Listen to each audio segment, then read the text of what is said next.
Welcome to Talk Dirt to Me, where two farmers shatter myths and take on the top issues facing America's farmers. Here's your hosts, Logan and Bobby Lee. What's up, everybody? Yeah, good morning. How's everybody doing? Man, doing pretty good. Good heat wave flowing through right now. Yeah, it's warm already out there. Yeah, this is a time of year when it never cools off at night or anything. But we got a really awesome episode for you guys today. We're excited. We are joined with two pretty awesome guests. Before we get into that, we got to do a couple of things. First, we need you to hit that like button, hit subscribe, comment below on this video. Let us know your thoughts. Comment on Spotify as well. We appreciate all those. And leave us those 5-star ratings. We've like I said, we surpassed the 500 mark on Spotify and want to get there on Apple. We're like at 345 on Apple. So getting there, closing in on the 1,000 total. So y'all push us there and share this episode with your friends. I think there will be a lot of, I'd say, some good nuggets out of this episode. So what else I need to do? Y'all check out agzaga.com. I had to go check them out the other day. I had to order some more bale net wrap. We got some hay on the ground to bale this afternoon. And a lot of it. We're going through a lot of net wrap. But you won't beat their selection. You won't beat the price. Then you use the discount code TALKDIRT20. Take $20 off that $50 minimum order. And it still amazes me. I can get that shipped to my door. Free shipping. Cheaper than you can go buy it in store somewhere. Yeah. Cheaper than you can drive to the farm store. But yeah. Saving the gas, diesel, everything. All right. Well, we got a really cool one for y'all today. We are joined with Mr. Stefan Maupin, and he is the Executive Director of the Tennessee Soybean Promotion Council. Is that right? Yeah, that's correct. Glad to be with you here today. Yes, sir. Glad to have you. And then Mr. Rusty Grills, State Representative, Tennessee. That's correct. State Representative of District 77, which includes Dyer, Lake, and Obion counties. There you go. So we got good Tennessee representation in here. Yep. It's been it's a wild world right now in the ag sector, ain't it? Absolutely. Absolutely. There's lots of optimism over there right now with the rains we've had, the timely rains. I had lots of folks talk about. I was talking to a man Sunday, and he said this may be the best crop he's ever seen. He's 83. Really? Yeah. Is he a row crop guy? Yes, sir. Yes, sir. Well, that's what I was talking to your dad last week. He's like, we're maybe one more good rain away from corn being made. The corn looks awesome. And we're having that conversation in June. Right. Yeah. That's, this year I started planting earlier than I ever have. March 22nd is when I started putting corn on the ground. And normally I plant beans first, but man, I've tried that. I kept trying that later corn. For me, it just was not doing well. And so I planted it early and it looks awesome. But man, I'm going to tell you, the deer damage on my soybeans this year has been out of control. I was at a farm yesterday, the Moffitt farm. Yeah. And it was, I've got probably 50 acres of beans that have been eaten up by deer. I think that's epidemic across the state, though. Yeah. Right. Not just what they're doing to the farmers, but what they're doing to the vehicles. And oh, yeah. Yeah. Well, that's a good topic. I mean, what do we do about the deer situation? Because it's only going to get worse from a standpoint of, the urban sprawl is just pushing them to the fields. And then the idea of all of the different disease out there, people are fearful to eat and harvest as many animals as they used to. So, yeah. What do you do? And then you take the fact that the conservation model for regulating wildlife that's existed for about 100 years really doesn't work anymore, right? Yeah. Hold the populations down because people they're not consuming wildlife. It's based on freezer space. It's more of a sport. I think the entire state needs to take a second look at how we preserve wildlife and the whole conservation model. And those talks are going on right now, but it's it's a politically sensitive topic. But there's no reason for someone to go hungry in the state of Tennessee when we have the plethora of deer that we have. Yeah. And I know in Arkansas, they do a lot more with like hunters feeding the hungry. Yeah. And then we do it in Tennessee. And I know this past year in the budget, we actually upped the amount of dollars that we're using for the like hunters for hungry, that you can harvest deer, drop them off at a processor, that processor will turn it into a food bank. I wondered about that because I actually yesterday got, what do they call the depredation tags?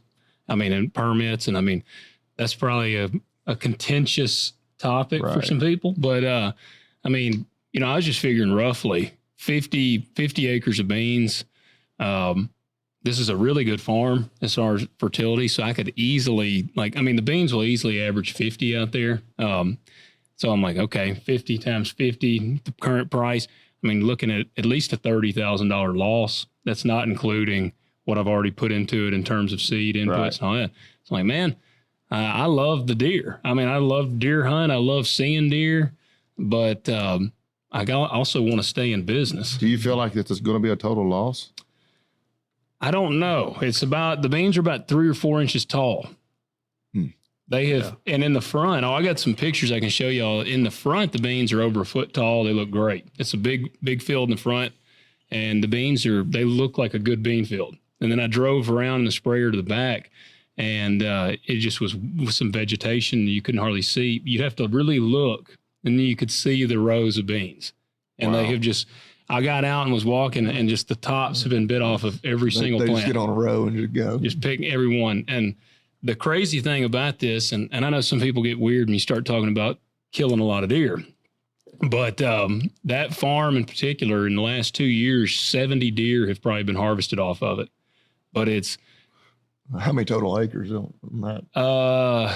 Like wooded as well. Yeah. It's probably a 300-acre farm altogether. Taking 70 deer off, yeah. Yeah. And see, what's hurt me this year, this is the worst I've ever seen it. I mean, it's the wildest deer damage I've ever seen. But it's there was a big farm, several hundred acres next to it that they just sold to developers, and so there's no crops on it. So I think that's even pushed them further. That is a good point. Yeah. There's nothing planted out there. No. There's hot spots all across the state where it's like that. I mean, in Sumner County, right above Nashville, they have major issues with deer, and part of it is the development. It happens fast. The deer haven't migrated where they're going to migrate to. Yeah. But they're still going to, keep multiplying in that area. So what's happened now is it's become socially unacceptable in that area. But I go back again and say, how's the conservation model going to work in Sumner County? We don't want a lot of people firing off deer rifles in the middle of developments. And it's an issue I believe the state is going to have to take up at some point, think about new ways. And I believe the sportsman's community has a responsibility to step up. And I think some groups, Tennessee Wildlife Federation being one of them, is willing to have that conversation. And I know our organization have worked closely with them and their leadership to try to find new ways, creative ways to take a look at this problem. But it's not going to get any better. So it's only going to get worse. Last summer, we had this conversation with someone. So I sent a letter to the University of Tennessee Institution of Agriculture and asked their economists to look at the economic impact that deer were having on our economy. And it seems that, like, if you go up on the northern part of the state and the northern part of Obion County, you see a lot of problems with deer feces getting in the wheat. Dang, really? So when you go up in Kentucky, there were lots of those acres were harvested and taken to Mayfield, and they were getting turned down, or Hickman. They were getting turned down. So that's just a loss. Yeah. Well, most of the economists were just looking at like the amount of grain that wasn't able to be sold, not to mention the amount of insurance premiums that had to rise because of the. I believe Farm Bureau spent I believe it was $70 million last year on animal claims. Really? Right. So we're all paying for that. Yeah. It was like on vehicle. Yes, sir. Yeah. It's a serious problem. It is, and I do think it's only going to get worse. I mean, we I guess just a couple episodes we mentioned in the state of Tennessee, 10 acres per hour is lost to development of some kind. And so, I mean, you got to think, like, our deer numbers are rising and our acres are going down. I mean, because it's only so many backyards the deer are going to hang out in. And so they're all kind of being pushed into these very rural fielded areas. And I'm like, man, I don't know what we do. And, I'll actually even say, I think some of the blame probably falls on the farmers, because I know historically you got a lot of farmers. We have access to a lot of ground. Well, we like to hunt that ground, and we may not want to let a lot of other people hunt the ground. And now, and I'm not saying you put a ton of people out there, because there's some people that think if it's 50 acres, 10 people ought to hunt it. Like, that's pretty crowded on 50 acres. But at the same time, I work 1,300 acres, and I can't hunt 1,300 acres by myself. So, I mean, we gotta kill these deer. I mean, you gotta let people hunt them. Well, and like right here, and this is just real specific to my family, we did not have a lot of deer here that long ago. Same with me. Yeah. You talk to my dad, like, They were like 30 years old when they were seeing deer. Right. He's like, I remember the first time I ever saw a deer here. And like, it was a big deal. And like when I started hunting in the 90s, if you just saw deer when you were hunting, it was a good day. And now, like, I can't even take my kids to school without, you don't even point out the deer anymore. It's like, yeah, there's just deer in all the fields. But like my dad still has that mentality of like, he doesn't really want to shoot a lot of does. Oh yeah. My dad's same. Yeah. He was cutting hay, cause I cut some hay around his house. He was like, no, I don't want you cutting like the fawns. And I'm like, look, I don't want to run a fawn, through a disc mower. I don't. Like, that's awful. So I'm like, you're really worried about the number of deer you have? I'm like, come on. Like, he's like, I think the blue tongue was hard on him here a few years ago. My numbers are down. I'm like, I don't know that we have a numbers problem. We got a numbers problem. There are too many. Yeah. Well, and part of the problem is that ethic that he had for reintroduction and conservation, I think in some ways has existed within the agency and within the sportsman's community, but we're well past the reintroduction stage. Yeah. And we need to get into a much more, I guess you would say, more specific and detailed management stage. And from that standpoint, and I know the agency has taken a second look at that particular way that they manage it, and not just for reintroduction, but they need to follow through with it. A little more intense. A little more intense management. A little more intense. And what are the objectives? Yeah. Right. Because, the wildlife belong to the people of the state of Tennessee. What are the objectives relative to the deer population in the state right now? And I don't know that there is any clear objectives. The last thing I'll say is that it's unfortunate that just in your case alone, you threw out the $30,000 figure. Okay. Let's just say you're exaggerating that. Let's say it's $15,000. Name me anybody in the state of Tennessee that's going to write a check for $15,000 just for the good of the wildlife population. They're very few and far between. And I hear farmers all across the state use those numbers, $30,000, $40,000, $50,000 that's coming out of their pocket that their kids will not be able to use for a college fund. They will not be able to make an equipment payment.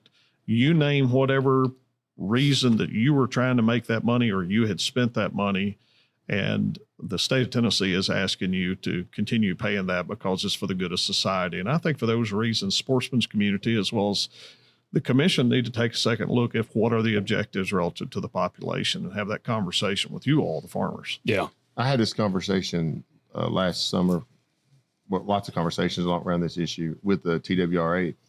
And I said, what are some ideas that you have? And I said, well, if I'm not going to bring a problem unless I got a few ideas. So like in Alabama, you could use in the muzzleloader season, you could use a single barrel slick wall, like a 45-70 slick wall shell. I believe the commission has changed that rule this year. So now you can use a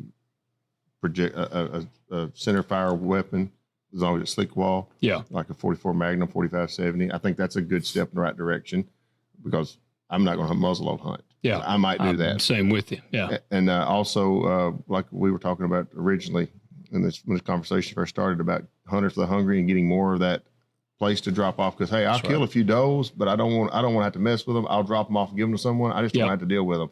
So I'm out there hunting. If it's not something that I really want to put on my wall, I'm not going to hunt it. I feel like that is the typical mentality of most hunters nowadays. But if they get a chance to harvest a few does and they know somebody could use them, they'll drop them off. They don't have a problem with that. I feel like there's a really good opportunity there. And then we need to make it easier for young hunters to be able to kill more does, more button bucks or whatever. I feel like so kick the bag limit up on the juvenile hunts. Yeah. Yeah. Think about this. We really don't with younger people and all. We haven't even talked about. We don't talk about anywhere how to prepare deer, right? Yeah. What to do with it. You think of how many homes where let's just face it, that a lot of times it's going to be the wife preparing the meal, the one that's making the decisions for the nutrition and what's going to be prepared for the house. How many wives know how to prepare deer? How many of them know anything about it, know the options for it? And so from that standpoint, there's just a plethora of things we can do. Going back just even to the food banks that can change how we look and how we deal with wildlife populations, just from a standpoint of, I guess, culinary arts. I don't know of anything that exists out there besides, guys that take an interest in fixing some kind of meal from deer. Beyond that, we don't see it used in restaurants. We don't see it being trained of a good, lean, natural product being used out there and prepared in certain meals. We can do more of that, but I think there's a ton of creative ideas that the state of Tennessee can do and other organizations can do that gets people outside killing some of this wildlife. I agree, and that's what I was actually asking a guy, because there's another farmer in the area. There's quite a few around here that have that. What is it? Depredation tax, I think is what they call them. Right. There's quite a few that have that. And one guy in particular, I think they said they had killed 150 deer this year. And, you hear that and you're like, good Lord. But there's not a lot you can do with them unless, because we don't have a thing. I mean, I was telling somebody, we were talking about it, and they said, dang, what are they doing with all that meat? And I said, they ain't. Yes. I said, they ain't. You ain't going to field dress 150 deer. That's when the work starts. Shooting them's the easy part. And especially like this time of year, if they're shooting them, you got to hurry up and get it out of there. Say, what's the heat index going to be today? Yeah. 115. And especially then if you got crops, I ain't going to drive my truck through there, so I'm going to have to drag it out. Right. Hey, I enjoy a good fitness challenge. I ain't going to drag 150 deer out of the field. And it wasn't all that long ago that they didn't even let you move the deer. Where you shot them is where they had to lay. That was really on a combine. Did they change it? Through there. Is it changed now? I don't know for sure, to be quite honest with you. I think most farmers are dragging them out because I go back again. You don't want to run that up in the header. You don't want to run that through the header. That's right. And you don't want the perception laying on the side of the road with a bunch of deer that, so-and-so killed a bunch of deer and he just left them on the side of the road. That's so inhumane. Yeah. Oh, yeah. No, as a hunter, that kind of, I'm like, man, I know we need to get rid of them, but man, just to let them lay out there and waste, I guess something's going to eat them. But still, because I love deer meat.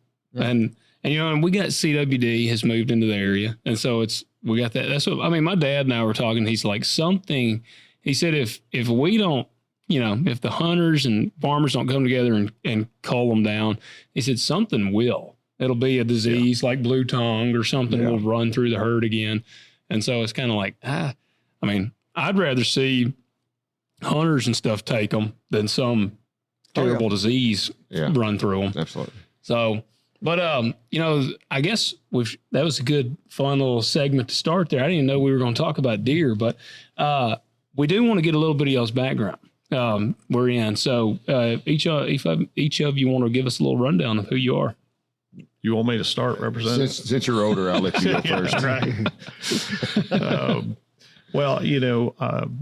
My family still farms. I farmed growing up with my family and row crop. And one time we had hogs and of course, cattle.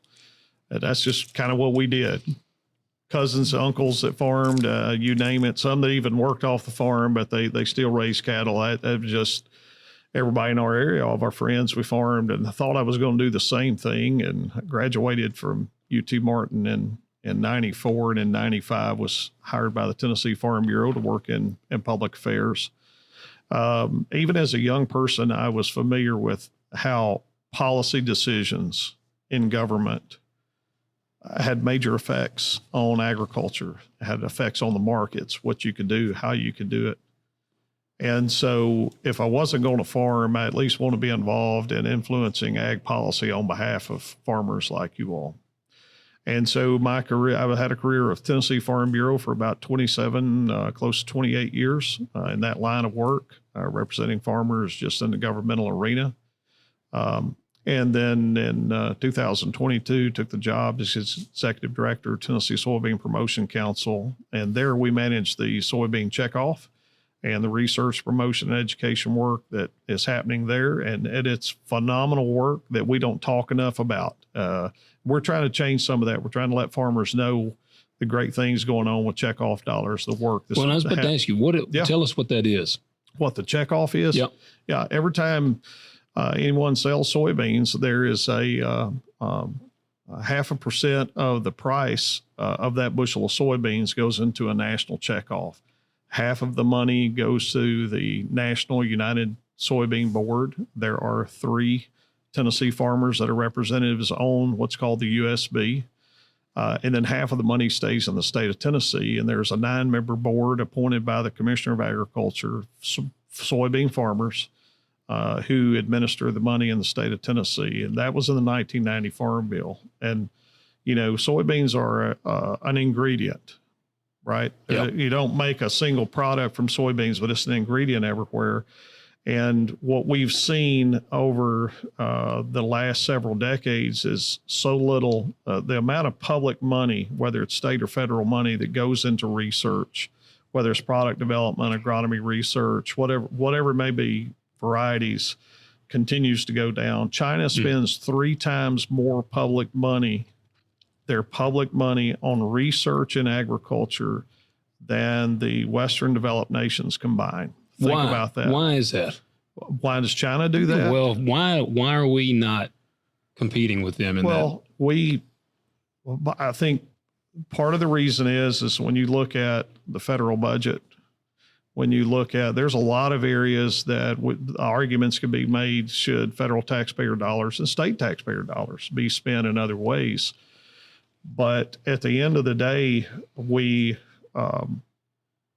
cannot depend on taxpayer money to do that type of research, do that type of promotion. And so in the mid 80s, somewhere in through there, we started seeing checkoffs coming about. And the one for soybean came about in the 90 Farm Bill. And so it's going out there and it's doing that promotion, that farmers paying for it. I think one of the shining examples is, 40 years ago, we didn't sell China a single bushel of soybeans. And through the work of, at the time, American Soybean Association, and then what later became U.S. Soy Export Council, funded by checkoff dollars, they became our largest customer. Yeah. They became the number 2 economy in the world. There's a lot of argument about whether that was good or bad, but their nutrition standards have gone up. Yeah. People in China can go to a grocery store just like we do in certain places. And at the end of the day, just here in West Tennessee, we are wealthier because China is a larger economy. Oh yeah, we need their. Yeah, I mean it helps. And a lot of that was accomplished with farmer checkoff dollars that made that happen. They still have offices over there and in other parts of the world. And so we administer the checkoff. The other thing the Promotion Council does is that we administer, and these are completely separate, have to be separate. From a funding standpoint, we administer the Tennessee Soybean Association, which is the membership arm of Tennessee soybean producers. We go to Washington, state legislature, the executive branch on both levels, and carry the farmer's voice for soybean farmers, soybean-specific issues. And that's what we do out of our shop. Proud of it, and I believe we do a good job. Stefan, what is one of the things that you would that are in a product that soybeans are in that people, the average person out there, would just say, "What do you mean, a soybean's in that?" Everything from Tootsie Rolls to M&Ms. Most any product that contains vegetable oil, that's soybean oil. Yeah. But probably most people would be surprised to know that if you were in California and you filled up a pickup truck or a semi truck with diesel, you couldn't afford to fill up. You couldn't afford to fill up, right? About $7 a gallon. Yeah, that's right. But with that being said, that was their decision in California, right? That's what they decided to do. But if you're filling up with diesel over there, more than likely that is soybean oil. The diesel. In their renewable diesel, right? There's biodiesel, which can only be close to a 20% blend. But in the refineries all across the country, they have retrofitted in certain states with these different requirements, and they are now able to take plant-based oils, and turn them into a 100% diesel product, carbon-based product. So that's what they're burning out there. It's called renewable diesel. I didn't know that. Yeah, absolutely. It's they're literally producing billions of gallons out there. So it's that's on the oil side. On the meal side, certainly animal feed is the largest use for soybeans, but you find soybean derivatives in all kinds of products in the grocery store. a good year is using soybean oil to replace petroleum oils in some of their tire products. I think all Skechers shoes, the soles, they use soybean oil, and to get away from the petroleum. I'm not down in petroleum, but they wanted to move away from that. What's the alternative? And they're using soybean oil. Gotcha. Yep. Gotcha. So, well, we got a lot I want to go down that. But first, Rusty, give us a little rundown. Yeah. Rusty gained notoriety a few months ago from our friend Sean Ryan that we've talked about quite a bit. Yes. I think Sean Ryan and RFK had some fun beating up on me there for a little while. He can take it. Yeah. I got a hard head. I got a hard head. My name is Rusty Grills, like we've talked about. I've been married to my wife, Christy, for 20 years. We have 2 daughters, 15-year-old Hadley and 12-year-old Jaxie. She's a redhead. Unique name, unique. Everything about her's one of a kind. Yeah. She got more energy than a nuclear submarine, I tell you. She's a go-getter. I've been involved with the political process my whole life. I was pretty shy growing up, though. Didn't like to talk in front of folks. But in 2010 or 2008, we had a tax raise in our local level. And I told a guy that was one of our county commissioners, if he voted to raise my taxes again, I was going to run against him. And you were farming full time? I'm a full-time farmer. I was raised on a full-time farm, 9th generation farmer. That's all I've ever done. I mean, I was driving a tractor before I started kindergarten, hand in the air, honest to God, that's the way it worked. But I had that guy tell me that I told him I was going to run against him if he voted to raise my property taxes again. He said, well, best thing for you to do is just pick up a petition and run. So that was in 2008 and 2010. I picked up a petition and ran and beat him and served as a county commissioner for 10 years. And the next thing you know, our state rep decides to resign in the middle of a term. And I threw my hat in, and there's 4 of us got to that special election, and I come out on top. I got 57% of the vote in a 4-way race, which was pretty darn good. Pretty doggone good. And, just very grateful for that. I've been serving in that capacity since 2020. Got sworn in right before COVID hit. And then I've served as the vice chair of ag for a couple of years, and I served as the chairman of the ag subcommittee for 3 years. And then this past year, I've served as the business utilities chairman. Gotcha. So lots of tentacles in different parts of the economy that I've been involved in. Yeah. What does the state representative do? A lot of people, here's the deal. We go to meetings, we talk on the phone. That's what we do. Well, the talking on the phone part, I got that. That's pretty much farming. Yeah. Stefan and I were talking about that on the way down here. A lot of if you've got an issue in your community and they can't seem to get a resolution or get anybody to respond, they call me and I'll call someone in the department pretty quick, and they're really responsive for the most part. Yeah. It's unfortunate that government is not more responsive to the people that they're supposed to serve. But lots of conversations take place, lots of groundbreakings, things of that nature. But I would say that I spend 35 to 40 hours a week, every week, some weeks more, just dealing with stuff that around this job. Yeah. I always wondered, because we hear, we got senators, congressmen, representatives. So it's always kind of curious what all they kind of do. And I know, kind of joking around with you about the Sean Ryan thing, that was a bill, we actually discussed that, the House Bill 0809. Yes. We did a whole episode on that when it came out. And I am a full-time row crop guy. I was actually thinking leading up to this episode, I was like, what timing? Because the Supreme Court thing just went through with the Monsanto and Bayer deal. And I want to get y'all's thoughts on all that. But man, that was pretty wild when the House bill went down, because that's whenever, man, that just unleashed the influencers. It felt like that's when they really started attacking. I don't know what it was about that brought the claws out, but it seemed like it brought their claws out. Yeah, I'm kind of taking back that. I'm a big time capitalist. I believe capitalism is phenomenal. Yep. And we've got this group of people that seem to have come out of the woodwork that have this idea that their idea is better than anybody else's idea. So we're going to use the strong arm of the law, and we're going to do away with everything we don't like. And then we're going to call ourselves conservative. Yeah. where in the world did conservatism ever say we're going to do away with choice? Yeah. We're going to do away with your ability to make a decision because we know what's best for you. That's not conservatism in any way, shape, form, or fashion. Polar opposite, yeah. Yeah. It is. But we've got a group in the Republican Party that have embraced that type of thinking, and that's terrifying to me. Yeah. Well, and that is the thing. It's it's actually the Republican Party. Like, I'm used to kind of the liberals or the left kind of being after us and kind of wonky on some stuff. The shocking part, I've told some people about the last year to 2 years, it's kind of that, it's the MAHA movement that has really... It's felt like friendly fire. It has. You were like, hey, guys, we're as conservative as you can get.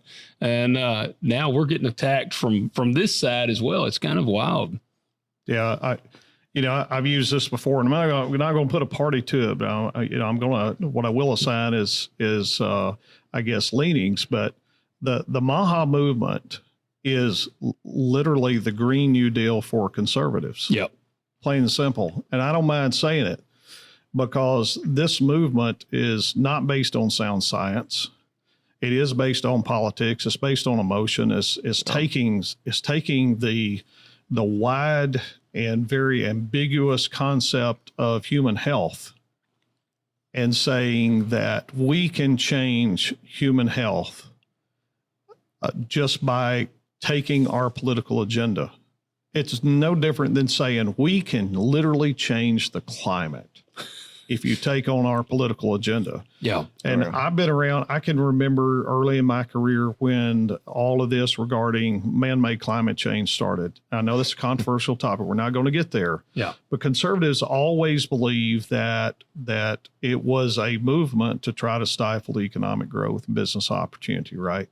If you look back at the regulations, if you look back at the laws that were attempted to be passed and took people to political prominence all over man-made climate change, you know what happened? None of the predictions came true. Yeah. Right. So here we are underwater now. Yeah. I was going to say Al Gore. Yes. I can remember a Vanderbilt professor probably somewhere in the late 90s and through there testify before the House Environment Committee. Before it was a combined committee, there was an Environment Conservation Committee. And this person stood up there with 100% confidence and said, in 100 years, the Gulf of Mexico will be at the Tennessee state line. And I thought, and of course, everybody on the committee just kind of, fell back and said, oh my goodness. And I thought, so you're telling me in 25 years, there'll be oceanfront property in Jackson, Mississippi. Yeah. That's what I'm thinking in my mind. Yeah. Has the Gulf of Mexico moved, Gulf of America now, moved 1 inch? And that's been almost 30 years ago. So the predictions didn't come true. Certainly there's climate change happening that we must adjust to and deal with. History has told us it does certain things. And I'm watching the same playbook being used with MAHA. Yeah. And it gained people book deals and TV shows and documentaries, and trillions of dollars of consumer and taxpayer money went into something as ambiguous as changing the climate, changing the weather. And now we're seeing the same playbook being used to scare people to death and say, if you take our political agenda, we can change the health. And they started with this, and there's no scientific evidence there. And I'm very concerned of the direction that is taking for you all as farmers. Who is there to protect you politically? Listen to you, weigh the evidence, weigh the science, because it didn't happen on this bill. Yeah. And to weigh the legalities of it. And in this case, history says that Representative Grills was right on this bill. Yeah. Right there with the ruling that he was on the right side of history. And it concerns me that will we continue to have that in the future for farmers, or will we be the first collateral damage in a political agenda? So you take the process here that we have in the EPA now with FIFRA. A company goes and they try to get a label. They spend millions and millions of dollars to get a label, and then EPA gives them that label, and then they are told they have to sell that product with the label that they have given them. Yeah, and then they're good, and then they go to state court, and then they're sued for not having a different label. So these companies get stuck between a rock and a hard place. Eventually, we're fixing to lose everything that we have to work with to make us profitable. And when we're out of business, who's going to feed us? That's just good old-fashioned front porch logic that terrifies me, that people aren't thinking about what's going to happen next week or next year or next month. Well, I'll tell you what I think is the problem, or a lot of it. And video games. Yes, it's video games now. But I think that you've got some loud voices in the, they call it regenerative agriculture sector. That's right. Which we get kind of a tickle. Can you explain what regenerative agriculture sector is to me? And that's what we say. We're like, what even is that? Because I use cover crops. I use no-till. I rotate crops. I use precision applications of my chemicals, my fertilizers. I do everything that they consider regenerative, but I spray herbicides. Yeah. So I'm like the devil. And so I just, that's what we said. What even is that? If I go up to USDA office, I actually qualify as regenerative practices. Like I use regenerative practices. But you have these guys like, what's the author? He wrote the book, A Bold Return to Giving a Damn. Sam Harris or Will Harris, White Oak Pastures guy. Yeah, Will Harris. Yeah. So he went on Joe Rogan. I like Joe. Joe seems like a pretty open-minded guy. But he kind of was one of them that spurred people on this regenerative kick. And I'm all, hey, man, that's fine if that's what you want to do. But at the end of the day, he raises cattle. And that's what a lot of the people that attack us on the row crop side that are like, you guys should be regenerative, they raise cattle. Yeah. And I'm like, okay, you can raise cattle like that easier than you can row crop. And that's what I keep asking, like, how do we raise row crops with no herbicides? And I don't want to return to the Dust Bowl. So what is the solution? What all that reminds me of, and I'm not attacking a Joe Rogan or any of the rest of them or the politicians, but I'm going to be really bold with this statement I'm making right now, but because I want everybody to think about the analogy I'm getting ready to make.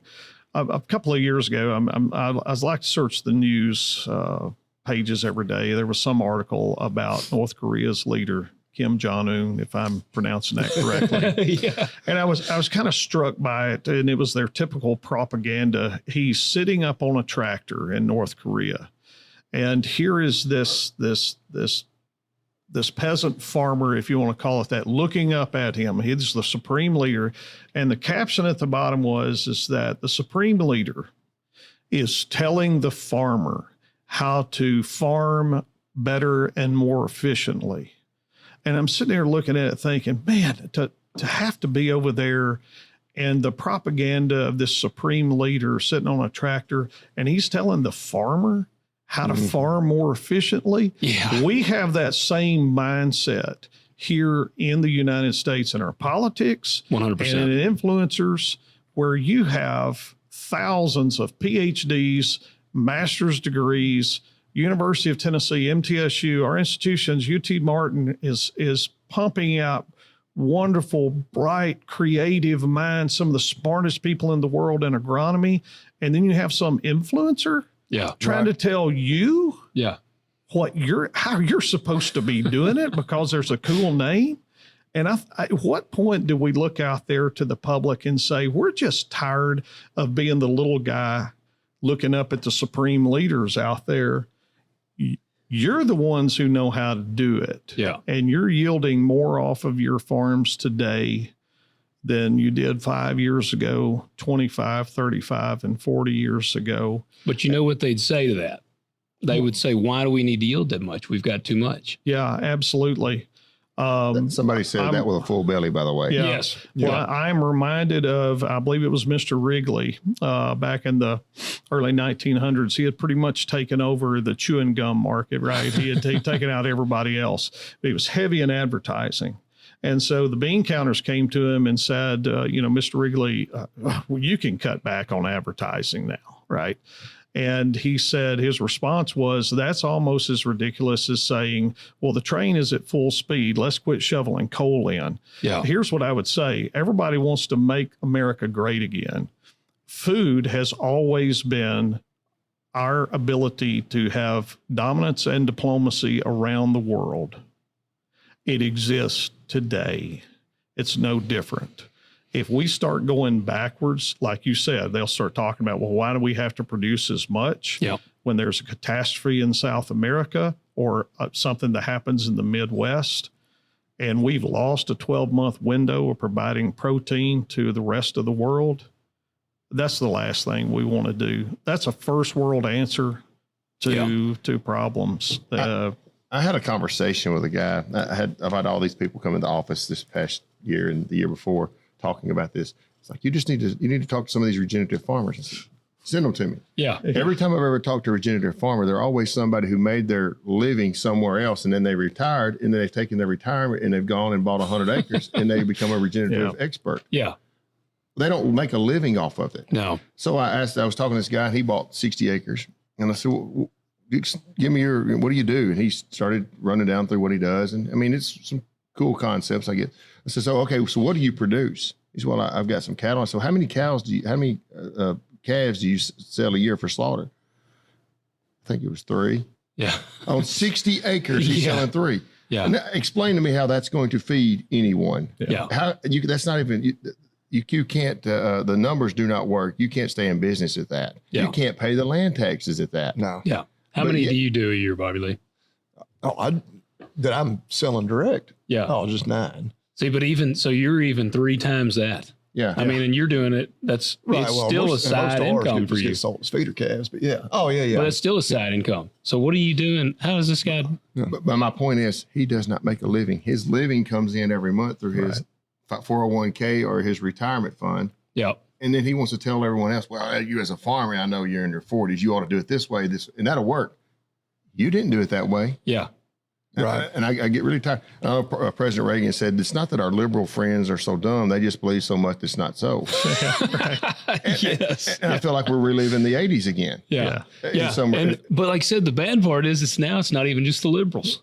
That's right. That's the bad thing. And I want to go back. I would say the majority of the Republican Party does not feel that way. Yeah. When we hear the phrase "Make America Healthy Again," I love it. Yeah. Let's make America healthy again. That's what we've said. Yeah. Let's take the iPads and the iPods and the Xboxes and the PlayStations and set them aside and go outside and play pitch. Yep. But the idea that we're eating and consuming so much and we're burning so few of calories now. When I was a kid, we had dirt under our fingernails every day, and it was dark. Mom was like, you got to go in, go to bed, take a bath. Now it's like 75-degree day, gorgeous outside, and Johnny's inside playing Xbox. Yeah. He's not burning calories. He's not doing anything. He said he needs to put some blisters on his hand to get those off his rear. Well, you go ahead. And on that note, there's some things you can look back through history, right? Human nature doesn't change all that much. Oh, yeah. Certainly times change. But if you go back to late 1800s, early 1900s, the United States had a nutrition problem, right? It was a different dynamic, right? But we had major health problems. We were talking about earlier. What was the average lifespan of someone? Over the last 100 years, we've seen life expectancies go from the mid 40s to almost 80. Yeah. And part of that was advancements, in a lot of different ways. But for the most part, it was nutrition. We had a nutrition crisis in this country in the early 1900s. And when you look back and how did we solve that? Well, it was through the Extension Service nationwide was being started. You had people within the land grant extension services that were going into homes, going into communities. I can still remember some of the clubs that existed when I was a kid that they were kind of going out, but they went into communities, and our nutrition standards went through the roof because of that system. What's sad is that same system exists today. If you go to the University of Tennessee today to the Extension's webpage, they have a phenomenal amount of resources on nutrition health, on financial health, on mental health. I could go on down the list. Yeah. And yet we're trying to recreate the wheel, so they say, with the MAHA movement, when really all the state of Tennessee needs to do is tap into the resources of nutrition education, of mental health education, of financial education. It's all right there, but they're using a catchy term. I go back again and say, to put in a political agenda, and that is to keep people like Representative Grills and the two of you, get you off the farm and that land grow back up into trees and swamps. Yeah. That's the ultimate goal. I've sat across the table from too many of them. That is their ultimate goal. Yeah. And this is no different.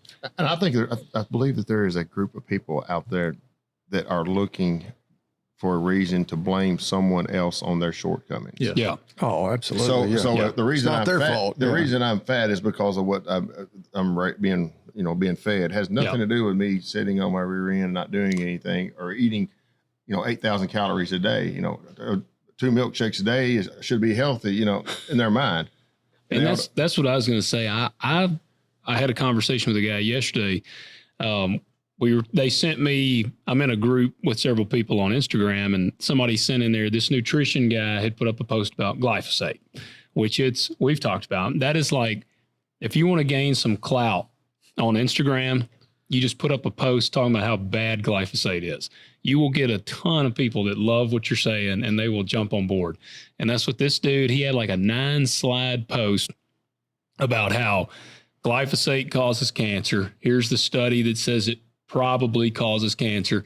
And, the EPA says it doesn't, but we know that we can't trust any of them anymore. Yeah. So that's wrong. Every study that says otherwise has been bought and paid for by Bayer. And he was like, and here's my steps to eliminate glyphosate from your diet. And he had like his slides. It had a ton of good comments and everybody loved it. And so that's the stuff. Not like the problem that I see us facing is that it has now become like we've put up posts before where it'll be a clip from the show and we just talk about using glyphosate. We're honest about it. And people never fail. Someone will say, have you guys gone to the mailbox and got your check yet? Like they think Bayer and them are paying us. We've never got a check from Bayer. We're not sponsored by Bayer in any capacity or any organization that is receiving money from Bayer. And so it's like the problem is trying to get through to these people. And, I have our listeners knowing they'll joke with me sometimes about Sean Ryan now because I've been so fired up about him. About every week I get mad at him. But a guy like him is reaching 2 million people an episode.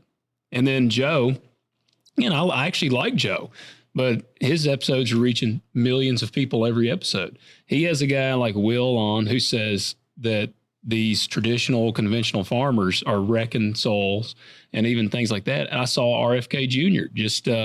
And I like a lot of the RFK stuff. But he said in a post a couple of days ago, we have 60 crops left. I was thinking of that when you were talking about the Gulf of America moving in. Right. RFK put out a video the other day and he said, if we continue farming the way we farm, we have 60 crops left.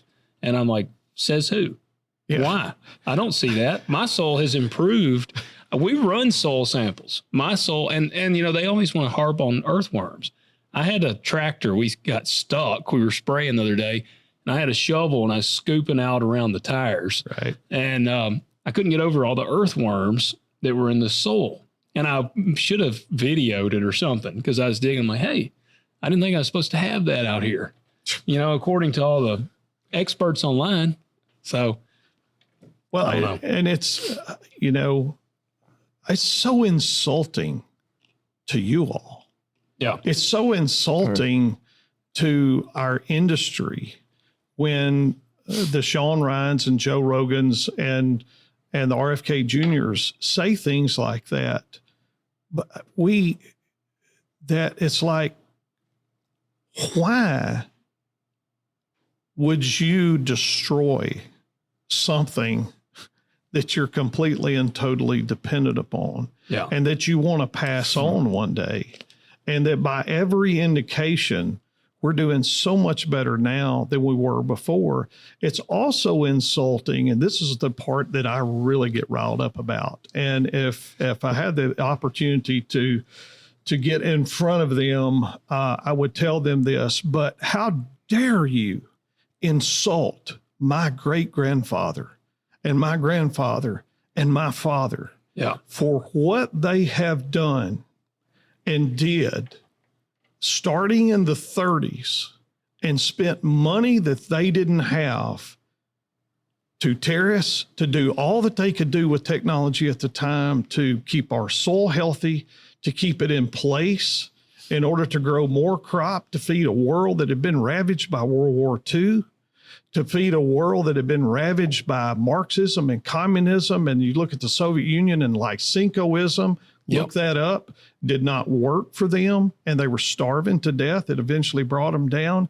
And that our forefathers were the ones that kept the soil in place and increased yields and brought us to where we are today. And then they look y'all in the eye and say, yeah, look at what you're doing. Look at the harm you're doing out there. That is an insult to so many generations that sacrifice. So many men and women that went to school and studied hard and got degrees and went off and did miraculous things so that we are the breadbasket of the world. And who in the world are they to look at you and to tell the rest of the public that doesn't know, that has other concerns in their household and home, that, hey, these farmers out there are ruining the soil, they're killing all of us, they're causing cancer, et cetera, et cetera. Yeah. It's a massive insult to one of the foundations of this nation's economy. And I think we have to speak out about it. Call them out. They're calling us out. So that's why we've been pretty unfiltered about it. Right. I want to be, this is probably pretty controversial what I'm going to say here, but I'm amazed at the conservative folks that would call themselves hard conservative, Judeo-Christian values, strong families, that use RFK as their standard by which they make their decisions on this issue. And yet he has been wrong on one of the most important issues for conservative politics, and that is the issue of life. Yeah, that's right. Yeah. And yet he wants to come up there and act as if he's an authority, and these people fall down and worship at his feet when he was wrong on one of the most important issues in our time. Yeah. And that is the right to life. Yeah. And now he's all of a sudden right on this. Yeah. I just don't think that you got to be careful. Yeah. You got to be careful. Yeah. And I think they ought to be a little more critical of who they're going to follow, rather than just finding somebody that says, hey, that sounds good, let's go with it. Yeah. Well, and this thing, I mean, that's one of the things we've harped on. It's like, look, hey, we're open to real solutions. If you hate chemicals, and this is what I told them yesterday, I said in that group, I said, if they banned glyphosate today, well, first I said, if they banned Roundup, glyphosate's not going anywhere. And I was explaining to them, because they're like, well, I don't know why Trump would protect the domestic production of glyphosate and all this. And I said, because if Roundup were banned, glyphosate's staying. We're just going to be buying knockoff Chinese That's right. glyphosate. So then we'll be dependent on these other countries. And we're trying to not be dependent. So I'm like, that's the issue there. But my thing with all the glyphosate and all that, when does it stop? If they ban glyphosate, I was spraying yesterday and I was using clethodim because we got some grass and we're trying kind of a different rotation. I was putting clethodim in there. Well, what are they going to come after that next? Eventually, Yes. This is never going to end. I mean, because there is hundreds of chemicals. It'll be paraquat. I can't believe they are. I'm like, of all the chemicals, the paraquat don't seem to even be on their radar. I'm like, dude, if someone put a glass of Roundup and a glass of paraquat, I'm drinking 2 glasses of Roundup Before you take a drink of paraquat. Yeah, Bob, you've talked about the dogs y'all see. Oh yeah, I've seen them. Yeah. Yeah, I mean they have them that get into somebody's gramoxone or paraquat. Oh, they're It was off label, definitely. But you know the thing of it is, there was a time when paraquat was all there was, right? Think about for insects, Furidan, right? Yeah. I mean, it was what we had to have. I mean, you could lose literally an entire crop with an insect infestation if you didn't have some of these chemicals. And the farmer community, I go back to our grandfathers, great grandfathers, and fathers and families looked at the companies and said, give us something safer. Yeah. Give us something more effective. And so now they've made out that these companies that the farmers looked to and said, give us something better. Research institutions, universities, come up with something better, come up with something safer. And they did that. Yeah. The developers of glyphosate, before this became such an issue, it was said that they should have received a Nobel Prize for developing such a safe, effective chemical to be used out there. And so here we are today. They asked the companies for that. The companies have provided it, and the farmers have bought it from them. And we're all better off but in the public perception, we're not. I want to use an analogy, kind of going back to the 809 and the Supreme Court decision. There's not a person who would climb on a jet airliner with one of the airlines if the regulations of the planes and the airline industry was treated like they want the chemical industry to be treated, right? So that states, the state of Tennessee or a 12-person jury could say, oh, you don't have to do all those checks on that plane. You don't have to do that. We don't trust the FAA to ensure that our airlines are safe. That's just the federal government. The state government, the General Assembly, or a 12-person jury needs to be the one that says whether that airline or that airliner is safe or not. There's not a person that would climb on a plane, but yet they're saying that there should be 12-member juries should be able to have a higher authority than EPA and the FIFRA. Yeah. And thank goodness the Supreme Court said, no, there's a reason that we have this uniform law that protects everybody in the United States, takes politics out of it, and looks at the science. There's no difference in that and the jet airliners, that we have a uniform system for making sure when you climb on a plane in California, Tennessee, Iowa, or some New England state, there's a consistent set of rules to protect your safety. Yeah. And we can't get away from that. And when if the federal government lays out a criteria and you meet that criteria, there ought to be a reasonable expectation that you should be safe from having a frivolous lawsuit filed against you and losing those lawsuits. Yeah. But I want to go back to just the point. I'm okay with, if you don't want to, you want to eat whole foods, organic foods, whatever adjective you want to put at the beginning of that food, I'm cool with it. Yeah. But just do not try to take or make your thought process and your worldview everyone else's, and make sure that the laws of the court system do that. And that's where the problem is. Yeah. This Marxist mentality is very problematic. And just because you may not have a D beside your name does not mean you're not sympathetic to Marxism. Yeah. You may be an R. You may have an R beside your name, but you're adopting Marxist policies. And conservative Marxism could be very dangerous. And we need, on the conservative side, the Republican side, we need to go back and realize free market capitalism is what's brought more people out of poverty, fed more people, done more for this world than any other governmental system in the world. So let's embrace it. Let's not try to correct it. Let's embrace it and let's live in it. Well, you got, of course, people on the consumption side, like you just said, this is the way I eat. This is the way everybody should eat. I'm gonna make the decision for everybody else. Same way on the production side, you got some within agriculture. Didn't pick on Will Harris, like, this is the way I do it. This is the way everybody should do it. If you not doing it the way I do it, you're doing it wrong. And,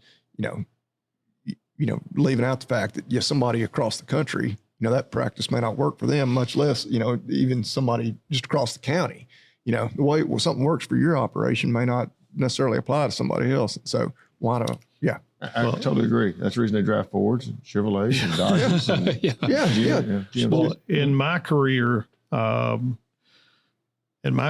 I've noticed two things between what I've noticed in my career and what the Bible teaches us is that mankind has an insatiable appetite to do two things. Number one, tell other people what to do, and number two, take their property. Yeah. And when it comes down to it, and Representative, you see it in what you do in the legislature all the time. It all comes down to, I want to tell somebody else what to do according to how I think and feel. And then number two, I want your property. And the ultimate goal of so many that are involved in these movements, anti-glyphosate movements and others, is that they want your property. Right. They want what you're producing on. They want your property, and we have to be vigilant. Kind of goes back to that Marxism issue that we're talking about. Yeah, it's freedom. It's freedom, right? And we'll always have to push back against it. But two things I've noticed: they want to tell everybody what to do, and they want your property. And that's this situation kind of wrapped up in a suitcase. So. We've had that issue not just with this House Bill 809. We've seen it in other issues across Middle Tennessee. where we passed some legislation this past year. I argued to the death over it and voted against it, and about taking individuals' right to do what they want on their own property. Yeah. And they're wanting to make some of these scenic rivers. And some of the environmentalists have realized that they just go in and say, oh, this is a scenic river. We need to preserve it. So what we'll do, we'll take everyone's ability to decide what they want to do on their own property by trying to preserve the river, because this is the greater good. It's only 250 miles of riverfront that's 4 miles wide. Right? Yeah. But we know what's best for you. Yeah. Well, that's fine. If you know what's best for me, well, pay for everything for me. Yeah. Don't just make my decisions. Take care of me. Yeah. That's not what happens. Yeah. And I'm not. I would never endorse that, because private property rights are that's in paramount, that we protect those in the state. That's constitutional responsibility of government, is to protect what God gave you. Yeah. Those rights are important, and we're here to protect you, not to regulate them as much. I got a comment I got to find. I know y'all got to get to Dyersburg area here before, or is that where y'all are? Martin. Y'all got a little bit of a drive. So there's a comment I want to get before we run out of time. I'm curious y'all's thoughts on this, if I can get this pulled up. We have plenty of opinions, so you just yeah. All right, here it is. So, in our last episode, we ran a scenario, because I had a guy comment on our Instagram, and he said we should eliminate all row crop production in the country, because people don't believe that the corn, soybeans, cotton, wheat, now that's not food. They've decided that that's no longer food. And if it feeds livestock, they don't see it as food anymore either. And so I'm not saying that's what this person is saying, but I'm just curious here. They said, not picking on you, listener, I won't read your name just in case, but they said, what if just the South stops growing corn and soybeans and leave the corn production to strictly the Corn Belt? One, that would destroy the state of Tennessee. Yeah. Because agriculture, that's the number one industry in the state. Yeah. So, it would basically break the state of Tennessee. So I guess just want us to put all those acres back in the pasture. They didn't say, but I'm assuming. What I would tell somebody that would say that is, well, then give up your house and home. Your house and home was, 150 years ago, a wonderful, beautiful place teeming with wildlife, probably swamps, aquatic life, insects, probably all kinds of endangered species. Where your home is sitting, give it up. Yeah. Give it up. If you're saying why in the Southeast would farmers give up their ability to produce a crop that's needed around the world, asked for around the world? If it wasn't needed around the world, it wouldn't have a price put on it. Yeah. If you're asking them to do that, give up your home. I'm ready for people to put their money where their mouth is. Yeah. I'm ready for them to give up, as you were talking about, their property, give away their car, sign away their bank account, give away their home and yard, because they're asking you to do the same thing. Yes. The practical matter is, look, I'm gonna stick with soybeans. Every country will tell you that the United States produces a quality product.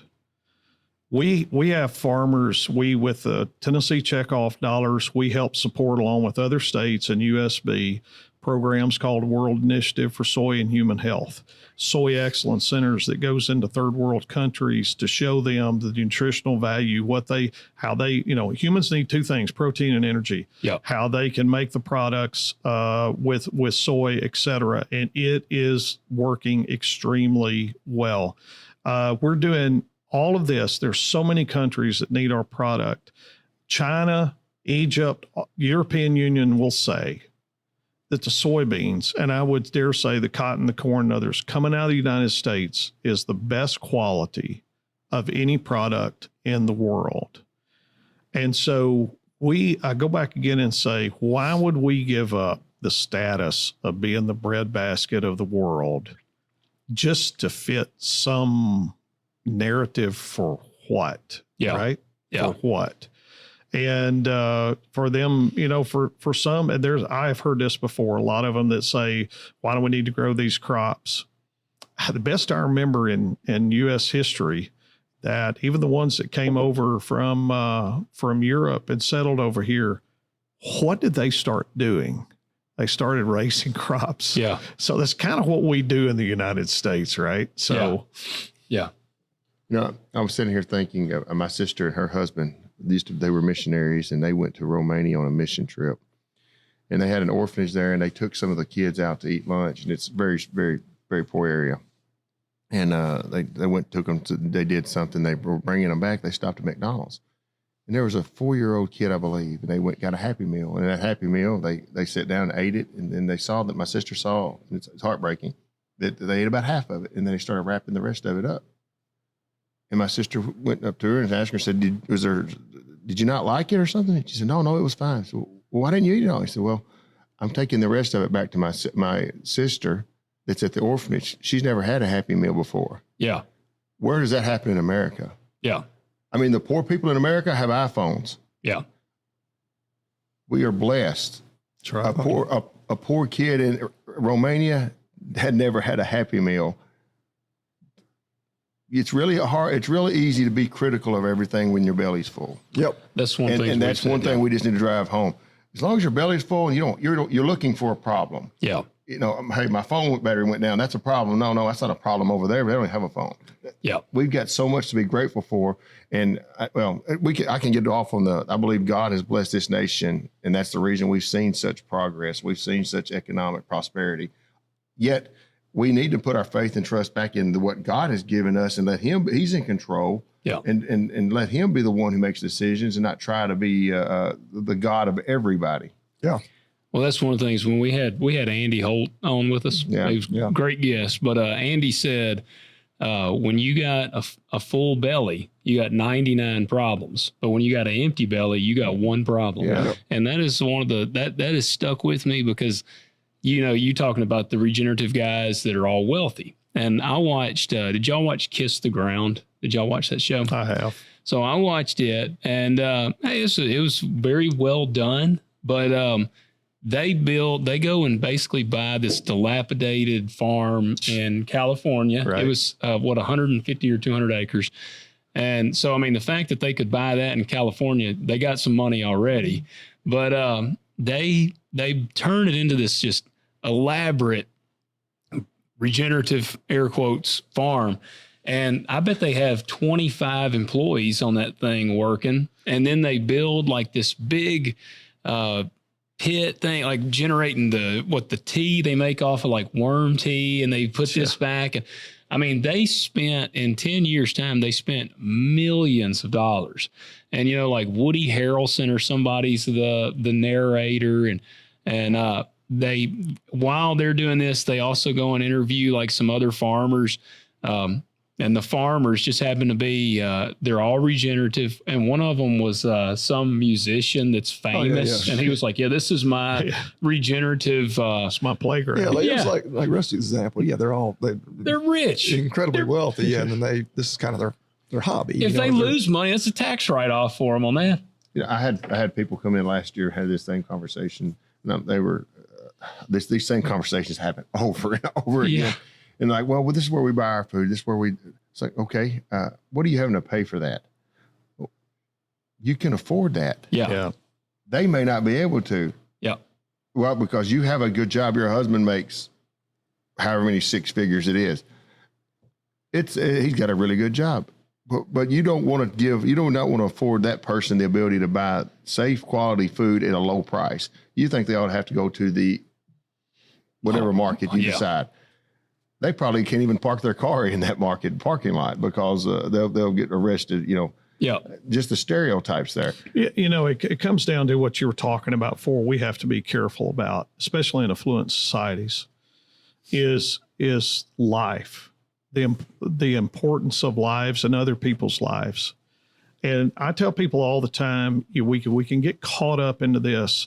Let's just face it, the legislature and the lawmakers, now I'm not down in any of them of either party, they're to that place. They can run for office because they've had a good job. They're probably in a space where they can take the time off and they're able to run for an office. They get to a place. I'm just saying they're in a part of society that is not like so many, but go to a Walmart, go to a Sam's Club, go to a Save-A-Lot or an Aldi's, and just stand there in the store and watch people come in and pick through and have to decide, and the way they're filling up their carts on a daily basis. There's a convenience store I stop at of a morning going to work, and I've stood in there and I've stood in line where there's men and women climbing out of concrete trucks.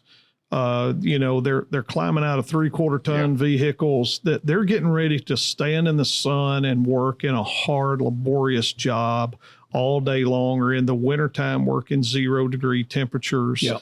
And they're buying some chicken strips and whatever else is there. And it's going to sit in that truck until lunchtime, and they're going to eat a little bite. And they do that day after day for 40 years. Yeah. And it's those people in our society, which is a majority of our society. Are food dyes a concern to them? No. Is glyphosate a concern to them? Is maybe the calories or whatever else of what they're buying a concern to them? No. Their concern is getting crushed by a beam, getting run over by a piece of equipment, inhaling silica all day long. They have a lot more problems. We're to the point now we have so much affluency that we're trying to fix something that's not broken. And we need to be down here providing job opportunities, providing abilities and economic development, and get away from all of this being concerned about how you're out there producing a food product going around the world that needs it. So what do you say to the people that say, well, there is studies now that show that there is probable cause for glyphosate to cause cancer? I would go back and just say, hey, the market, you have the right to buy what you want. Yeah. You make that decision. Yeah. We don't have to have government making that decision for you. There was a French economist back in the, I believe, 1800s, Frederick Bastiat. He wrote a book called The Law, and he obviously he's a capitalist. But in that book, he's talking about how immoral it is for people to take the law to make sure that they get the result that they want. Yeah. Are we there? Yeah. Getting there. Yeah. Getting there very quick. And how I would respond to that is that, the International Agency for Researching Cancer put that on the list. That same list, there's also bacon. I was going to say, it's actually more. Bacon is actually more carcinogenic than glyphosate. Yeah, absolutely. Alcohol. I love bacon. Hot beverages. I mean, they list a whole host of things. We got some alcohol over here. Where are the lawsuits? Yeah. Right? Why was glyphosate picked out? Yeah. But because it was, I go back again and say that insatiable appetite take your property and to tell you what to do. And it was low hanging fruit. And the other part of it is that, okay, let's get down to the scientific model. It's kind of like the analogy I use with airliners and vice versa. Okay, let's look at this from a scientific standpoint. What's the dosage? Yeah. Right. We know that radiation causes cancer. Yeah. Everybody knows that. My phone is emitting radiation, but I don't think that anybody is saying I'm doing away with my cell phone. I don't trust the U.S. government in telling me the radiation levels are so low that it's not going to affect me. Yeah. But when it comes to glyphosate, any amount at all could harm me. So let me go on to. I think a lot of that, though, is a lot of people have looked for an opportunity to get a retirement settlement. Yeah. Right. Yeah. And that is, we had another issue that we've dealt with. And honestly, I just got back from Israel last week, and I saw one of these at Sharon Perez's think tank that we got to go by and visit. I had this conversation with someone, and they said, over the next 10 to 15 years, we'll no longer be growing our food. We can be printing it. And, that's healthier to them than. I'm not saying that's healthier, but I'm like, those type of conversations get brought up in places. And I think that's fearful for some folks. It's fearful for me. Yeah. But even in Tennessee, we've had the lab grown cell cultured protein that it's made some. Body Lee loves it. He eats it all the time. Well, I saw he's a little bit thin. Maybe. I carry legislation, and as a free market capitalist, we keep going back to that point. Yeah. I don't want it. Yeah. I don't want to have any part of it. But Stefan here, he may really see a reason. He may have a health need. It may be a scientific need that he needs it. Yeah. So my legislation said, if you're going to sell it, you just can't label it as meat. Yeah. You got to know what you're consuming. You got to have. Right. You can't just come in here and act like that it's a ribeye they call it a ribeye when it has nothing to do with a cow. Yeah. And that's the point I want to make. the government's fiduciary responsibility was to make sure that what people were buying there was some integrity based in it. Yep. And you know what? If there's a problem within the EPA, that needs to be adjusted and addressed. But don't go out and ban everything else just because EPA has been involved with it. And that's where we've got to get back to. If there's a problem within the gold standard, let's make sure let's purify the gold standard. Yeah. Let's fix that. Let's not try to do away with everything that's worked for so many years. And there were plenty of options to sue EPA. Yes. Right. There still is. If you really believe and you can prove glyphosate caused cancer, you can sue the federal government. Yeah. There's a number of options of dealing with that through administrative procedures. And not one time that I'm aware of have they taken that opportunity that the law and the federal government gives them to actually implement change. All the other lawsuits did was implement paid out lawsuit, $20 billion that you as a farmer are having to pay back. Why hasn't RFK taken his law firm and filed suit against the EPA to go back and readjust what they're doing with the FIFRA process if it's so flawed? Yeah. Right. Yeah. They say Of the he's bought billions out. of dollars they've taken. They say he's been bought out. That's what I see in the comments. Yeah. RFK's been bought out. Well, I think he's been bought out. Yeah. Yeah.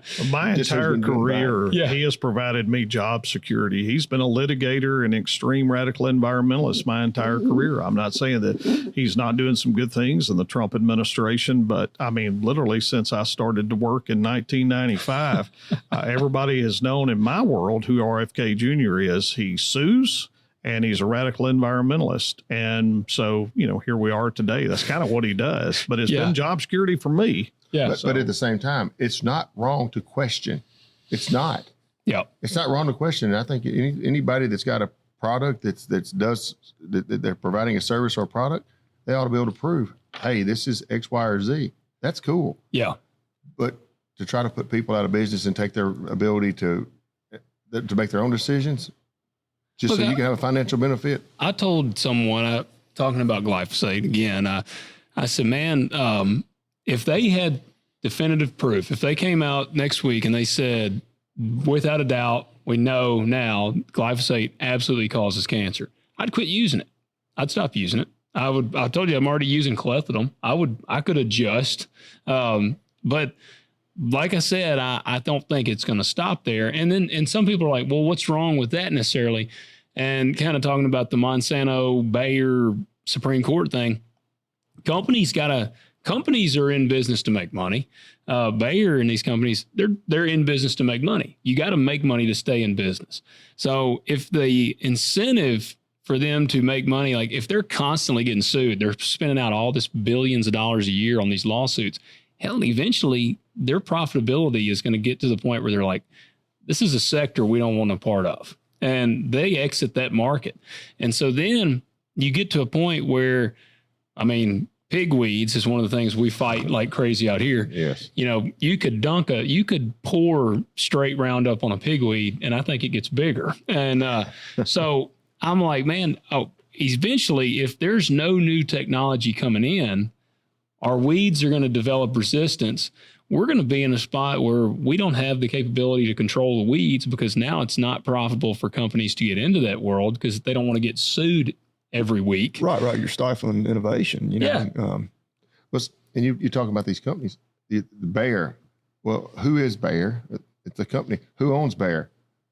You probably do. You probably do. Yeah. You probably Right. Yeah, it's a publicly traded company. Yeah. And everybody that is interested in retiring one day hopes that their 401k is in a better place or in a good enough place for one day for them to be able to live off of that. Yeah. That's called investing. And people have invested in companies that will make money. And because they make money, they do a good job managing, they'll make money. And then one day you will be able to benefit from it because those people are just a bunch of people taking their dollars, putting it together, and that company is benefiting from that. Let's just think about what if they're successful? What if that group, name the group, but that movement is successful that they make the pesticide industry so toxic to business, using a word here, toxic to business, that the ones that are in that business say, we're getting out. Yeah. or they won't get out of it. They will get out of the U.S. market, right? They're still going to be selling pesticides in Canada and the EU and everywhere. And Europe uses glyphosate, but everybody likes to say they don't. They don't, right? Yeah. Absolutely. That's a myth out there. And South America being the bigger, they're not going to get out of the pesticide industry. Yeah. They're just going to get out of it in the U.S. And then all they have to do, because of FIFRA, is say we're not going to keep up the registration. See, I believe glyphosate would have left, because right now Bayer and Monsanto keeps up the registration with FIFRA. If they walked away and didn't re-up the registration, what company is going to say, we'll pick up the registration? Somebody has to do it. Yeah. So if they get out of that, let's say pesticides left the United States, and everybody's happy and there's peace on earth because pesticide industry left. What do? You're not going to stay in the farming. You're probably not going to do it. Yeah. And your kids are sure not going to do it, because you're back to weed control, which has been an issue since, I believe, if I remember correctly, Representative Genesis 3. Yeah. So you go back to Genesis 3, weed control has been an issue for Paw Adam. And what do you do? Right? What will you do? So you're going to see, and it goes back to all of this land will start coming out of production. There's probably a good chance the federal government would say, hey, we'll buy more of it from you. And our cotton and corn and soybean production starts going down. We're not the leader anymore. Yeah. And within a generation, for protein and for energy, those staple crops that nobody even understands now, we're dependent upon other nations for that. I go back again and say one of the most probably greatest examples of that situation is the former Soviet Union. And Lysenkoism, look it up, I will not get into, is part of what brought them down. Yeah. And it was the government saying, this is our way, we're going to farm. And it didn't work. And they were starving over there. And we could have the same situation over here. It's very easy. The data's there. Think tanks have already looked into it, done the tabletop exercises to show that is exactly what would happen here. Yeah. And I'm just not going to let future generations have to deal with that. You know, I'm sitting here thinking, you go back and we're talking biblical references. I believe Joseph was in Egypt.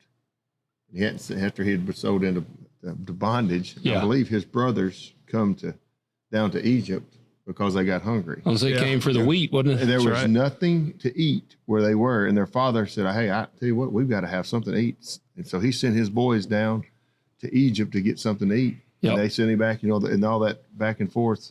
And anyhow, when you get hungry, your whole worldview changes.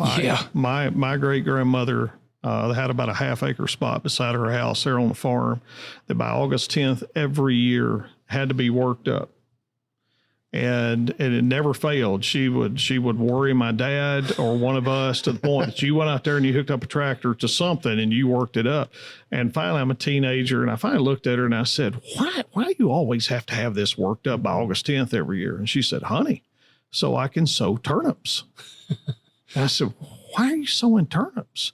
And she was just as serious as she could be, because she has been hungry before.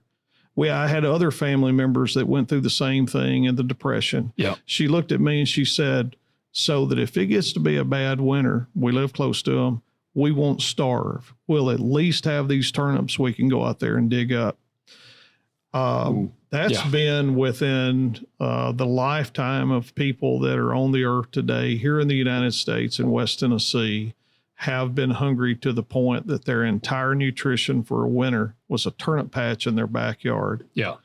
And my goodness, I don't want to get back to that just because a bunch of affluent people want to make money off book deals and documentaries, want to tell us how to farm and what to do. You back that up with science. You have something to back it up besides just what we're getting out of the IARC right now. Yep. Give me more than that. Yeah. Yeah, I agree. Man, we could go a lot longer, but you guys got to hit the road. Sounds like we'll have to do this again. We definitely, if y'all will come back, we'd love to have y'all back on the show. Enjoyed the opportunity. Y'all are fantastic. We got a segment we like to do here at the end. Let me make sure I got my sounds right. I'm bad about not getting them. All right. So at the end of every show, we like to do a Made in USA shout out. And we with our guests, we like to put you guys on the spot. And so it could be a brand, product, anything. I got to play our intro. I think y'all will appreciate it. Let me start off with 2 words. Made in America. It's famous 2 words, made in America. What is a brand, product, anything in the United States that you would put your stamp of approval on? Ooh. I'm going to let you go first with that. Put Rusty on the spot. Well, Yeah. let's go with the Pick Tennessee products that we have here in the state. right. There you go. Yeah. The Tennessee Department of Agriculture, they have a plethora of products that they have approved here in the state, and they're raised by farmers and go out and buy those products because you know who's behind them, you know who raised them, you know who's benefiting from them. There you go. I like it. And the website's picktn.org or .com. I'm not One of sure. them, yeah. I think it's a word. Yeah. I think so. Yeah, that's a great one there. All right, Yeah. Stefan. Yeah, I'm going to stick with food product too. I'm going to say Tyson chicken. There you go. Right. Yep. You know, I had somebody tell me one time, well, I want my chicken products to be made, to be grown locally. I said, well, Humboldt, Tennessee trucker, Tennessee farmer grew it, Tennessee corn going into the feed, and Tennessee trucker delivered it from a Tennessee plant to a Tennessee grocery store. I don't know how I could get much more local than that. So, yeah I'll stick with food product. All right, I like it. Hey, and there is something I did want to, earlier, I was going to give another pat on the back to Tennessee. I didn't realize Tennessee actually kind of led the charge on the no-till advance in the country. I just recently learned that because we talked to quite a few. The comment about quit growing the stuff here in the Southeast is what kind of made me kind of go down that rabbit hole, because I get tickled because, we got a lot of listeners in the I-states, and we like to poke fun at them sometimes, but the Corn Belt is like, that's like the holy grail of all that. But a lot of those, you don't see a lot of cover crops, and you don't see a ton of no-till still in the I-states, it seems like. Right. I wonder why Tennessee has kind of led the charge on that. I don't know. We're leading every other state in the nation right now, and every other statistical. So just par for the course. I would just say. We even are leading in crime in Memphis. So we fixed that. That's right. Yeah. Hey, have you seen the data points though on that? It's unreal. It's down like 60% or something on violent crimes. Yeah. We still don't want y'all moving here, but Yeah, that's right. Yeah. Well, I go back again and say it's an insult to our forefathers, men and women who cannot defend themselves.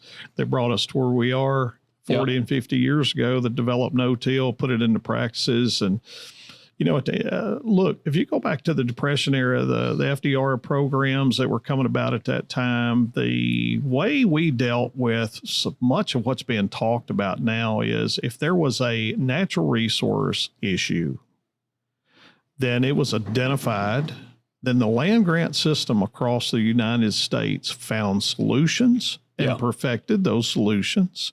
And then the federal government helped roll it out, and private industry helped roll it out in order to find a solution to that problem and implement it. And that's exactly how no-till came about 50 years ago. Yeah. And, give us a problem, document it. The farmers, through the land grant system and private business, will find the solution. Yeah. So, a lot of the environmental folks that are so concerned about this glyphosate and these other pesticides that are used, if we were to stop using them, it had to go back to disking, breaking, plowing, and they saw the soil erosion that started taking place 10 years. We've got to do something else. We're losing all of our soil. Yeah. Topsoil's washing away. Yep. We have essentially, I don't want to say eradicated, but right up next to eradicated the erosion problem in many places in Tennessee or where the no-till practices are used. It's unreal. Could you imagine the runoff now with all the houses? Was it this spring or last spring? I can't remember. We had all of that water that come through. It had like 15 inches of rain. Yeah. And I was riding around looking at everything, and I was amazed. I even told my wife, I said, "Look at the water running out of this field, honey. It's crystal clear." Yeah. And then I went down to a place that all they did was work. I guess it was across the river. All they did, they worked everything up.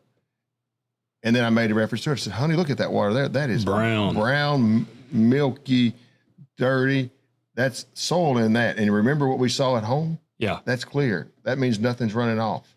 I had the same this year. We had just a crazy rain, and I work a farm. Like I said, I'm not heavy into the cover crops, and people think I'm nuts sometimes, some of the crap I plant into. But I have a farm that's right next to a farm that these people, they disked it to oblivion. And I was driving down this road. I actually think I may have just left church, and it was just pouring down rain. I get up to the road, and the water coming off of their fields going across the road, and it looked like chocolate milk coming off of there. And yeah, my field's just looking as pretty as can be over there. And then when it turns off dry, it holds the water. Yeah. But that's what they want you to go back to. Yeah. They say they want you to go back to that method. When you say not using pesticides, that's going back to that method. But guys, I want to tell you at the end of the day, I've been around this long enough to tell you that at the top, there's somebody choreographing all of this. Yeah. And so many of the people that are part of this, whether they're in this community right here or in the state legislature or Joe Rogan, Sean Ryan, any of the rest of them that have been a part of this are pawns in a bigger scheme. Yeah. It's just the way that works. And so I would tell people, don't be used by someone on a higher level that's choreographing something and using you as a pawn. Find the facts, talk to farmers like the ones in this room, and not be used by someone who, I go back again and say, is trying to tell everybody what to do and take their property. Yeah. Rusty, you have any words for Sean as we close? I actually sent him a message trying to, back when all this was going on, said, I'll be happy to talk to you. Let's have a conversation. Because I'm not trying to, I don't want to poison people. I'm not bought out by any big conglomerate agency or big conglomerate company. I'm here to represent the people. Yeah. But I want to make sure that the people that I represent can stay in business. Yeah. And the products that you're going after are going, once they're gone, the people I represent will be out of business. Bet you didn't get a response. He's not responding. See, we've reached out to him through a couple different routes, and he declined. Actually, both. And we weren't trying to even get him on the show. We just wanted to talk to him and explain why we use the chemicals we use. Right. Nah, not interested. The thing about it is, we probably agree on 85, 90, maybe 90+% of the issues out there. I think that's why Shaft is so bad. It's like it felt like friendly fire. And we were pretty much told that like he can't touch it because he can't have any opinion other than what he already has, just because of that perception. Well, it's too unpopular. That's very foolish for a man to learn something and know that he might have been wrong and not change it. But he is producing a product just like y'all are. Oh yeah, he is producing entertainment, and I guess that's what gets me with so many of them. Is they're up there, they're like, but don't feel like you're coming from a position of integrity when you not learn facts and you're not willing to change. That's exactly right. He is producing a product, and then by him doing this, even if he wanted to change, he's going to damage his product. Yep. And so there's no difference in him and a farmer using glyphosate at the end of the day. And that's the double standard that just really concerns me. Yep. Agreed. Where can everybody keep up with y'all? Well, first, what can people do to support Tennessee soybean, all that? Yeah, well, we'd love to have more members in the Tennessee Soybean Association. We're trying to ramp up what we're able to do for soybean farmers, and we're on the federal level. We're doing a lot. I know that our influence with the American Soybean Association, working with the Trump White House and others on some of these trade issues, has really paid off. So doing a lot of good work there, specifically on behalf of soybean farmers. Join the Tennessee Soybean Association. You can go to tnsoybeans.org. Okay. And even we got a lot of listeners outside Tennessee. Just join the American Soybean Association if they're out. Okay. Yep. Rusty, where can they keep up with you? Probably the best way to just Facebook. That's one of the easiest ways. And obviously you can find my email on Google it real easy. Yeah. But, you can always reach out to my office. I have my assistants there about 6 o'clock in the morning to about 4 Monday through Thursday. All right. So need something, holler. You don't necessarily have to be in my district to reach out. If you got an issue that feel like I can help you with, particularly ag issues, holler at me. I'll be happy to help. Okay. Yeah, man. Well, we appreciate y'all joining us. Thank you for what you do. Yeah, we'll definitely have y'all back on if y'all will come back on. Yeah. We had a good time. Glad to. Yeah, we could go a lot longer, but like I said, y'all got the places got to a be. schedule to meet. I got a little hay to bale. Yeah. It's probably still a little. I've never too seen wet. anybody looking forward to get the hayfield. Well, I want to get out of the hayfield. There we go. There we go. I get to go spray. So I get to go spray. I get to go poison the earth here in just a little bit when I get out of here. Guys, we want y'all to do a couple things. First, hit that like button, hit subscribe. If you hadn't already, comment below, let us know what you thought of the episode, and please share this with your friends. Also, leave us those ratings and reviews. And what else? Yeah, check out agzaga.com. It's more than just the bail net wrap, of course. Use that discount code at checkout, TalkDirt20. Take $20 off that $50 minimum order. Appreciate y'all. See y'all next time. You've been listening to Talk Dirt to Me with your hosts, Logan and Bobby Lee. If you enjoyed this episode, we ask that you subscribe and leave a review. We'll catch you next time.